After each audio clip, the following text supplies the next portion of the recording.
कर्नाटका के असेंबली इंतखाबात की वोटिंग मुकम्मिल हो चुकी है और 13 मई को नताइज का ऐलान होने वाला है। इन असेंबली इंतखाबात के दौरान प्राइम मिनिस्टर नरेंद्र मोदी ने रियासत के मुख्तलिफ अजला में जमकर दौरे किए और रियासती बीजेपी हुकूमत के लिए इलेक्शन कैंपेनिंग की। प्राइम मिनिस्टर मोदी के इलेक्शन कैंपेनिंग व दीगर इवेंट्स व दौरों के लिए रियासती बीजेपी हुकूमत और बेंगलुरु कॉरपोरेशन BBMP की जानिब से तकरीबन 150 करोड़ रुपये खर्च किए गए हैं।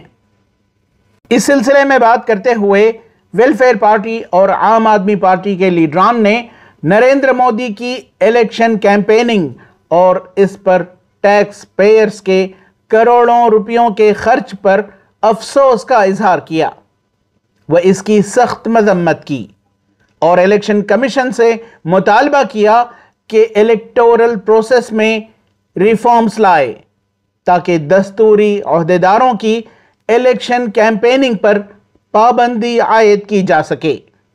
प्रधानमंत्री हैं, कहीं भी आ सकते हैं, कहीं भी जा सकते हैं, लेकिन अवाम का जो पैसा है, जो टैक्स मनी है, उसका जो बेजा खर्च हुआ है वो इंतहाई अफसोसनाक है। इलेक्शन को सामने रखते हुए वज़ीर आज़म ने इस बात की कोशिश की कि कोड ऑफ कंडक्ट से पहले जो टैक्स का पैसा है उसी के अंदर जो है कुछ चुनावी दौरे भी कर लिए जाएं।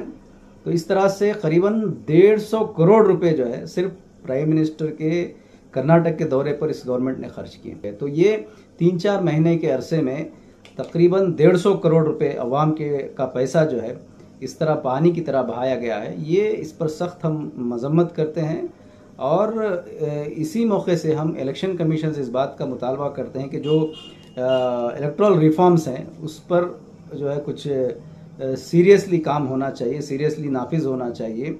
जो भी यहाँ इलेक्शन के दौरान कैंपेन के लिए आता है, प्रधानमंत्री हो या होम मिनिस्टर हो या जो भी हो, ऐसा कानून बनना चाहिए कि वो अपने पोस्ट पर रहते हुए कैंपेन के लिए ना आए और अगर उनको कैंपेन में आना है तो अपने पोस्ट को रिज़ाइन करके यहाँ आना चाहिए और अपने खर्च पे आना चाहिए। इससे जो है इलेक्शन का जो प्रोसेस है उस पर बड़ा असर पड़ता है। जाहिर सी बात है कि एक पोस्ट पर वज़ीर आज़म है और वो अवाम को जब बात करते हैं तो लोगों का एक डाइवर्शन होता है कि भले ही करप्शन क्यों ना हो लेकिन पोस्ट पर हैं, हो सकता है कि आइंदा स्कीमें देंगे, इस तरह की लालच भी जो है लोगों को दे सकते हैं। हमने देखा कि इतने अहम पोस्ट पर होने के बावजूद Recently, the Indian Express reported 24 crores spent by our civic body for our Prime Minister's city visit and 56 crores for Narendra Modi ji's Yoga Day visit and 14 crores spent on his Belagavi visit recently. So the list goes on. What happens is the civic body unfortunately wakes up only during the time of elections and treating the taxpayers, the citizens, as second-class citizens. Do we really deserve that? So this is so very unfortunate that you can compare the list that is happening.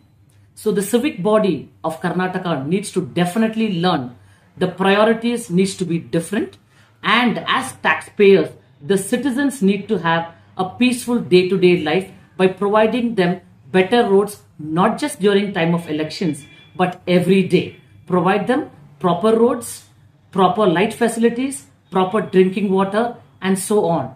So as people, as citizens, we need to take a look into all this. So please do consider not just providing facilities and not just decking up roads only during time of elections, and not just decking up roads only when the prime ministers and the chief ministers visit our city.